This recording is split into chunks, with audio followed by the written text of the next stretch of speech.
ఏపీకి 1036 కోట్లు, తెలంగాణకి 416 కోట్లు విడుదల. 14 రాష్ట్రాలకి వరద సాయం నిధులు విడుదల చేసిన కేంద్రం. బీఆర్ఎస్ హయాంలోనే మూసీ సరిహద్దులను ఫిక్స్ చేశారు.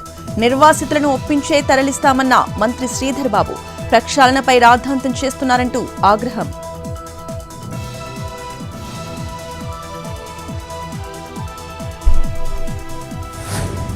రాష్ట్రంలోని ప్రతి కుటుంబానికి డిజిటల్ హెల్త్ ప్రొఫైల్ కార్డ్. దసరాలోపు లబ్ధిదారులకి డబుల్ బెడ్రూమ్ ఇల్లు ఇస్తామన్న మంత్రి పొంగులేటి. యూడీఏ పరిధి పెంపునకు ప్రతిపాదనలు సిద్ధం చేయాలంటూ అధికారులకి ఆదేశం.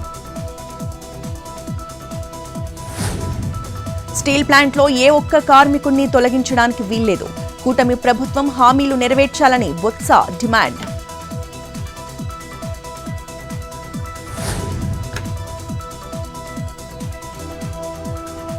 మూసీ పరివాహక ప్రాంతాల్లో మధు యాష్కి పర్యటన.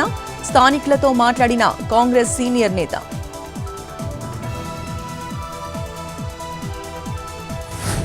విశాఖలో స్పా మసాజ్ సెంటర్లో దాడులు.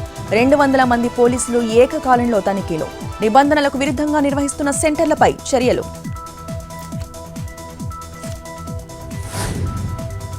కాకినాడ జిల్లా జగ్గంపేటలో సారా బట్టీలు ధ్వంసం.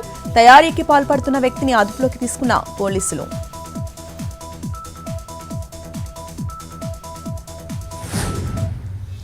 అవినీతికి పాల్పడ్డ Visakha harbour ACP Moses Paul suspend. బాధితుల ఫిర్యాదుతో రిపోర్ట్ సిద్ధం. డీజీపీకి పంపిన సిపి.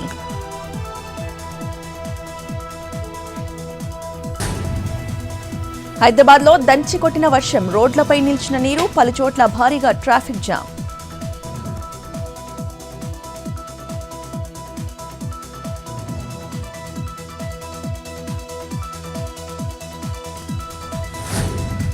నిలకడగా రజనీకాంత్ ఆరోగ్యం. చెన్నైలో కొనసాగుతున్న ట్రీట్మెంట్.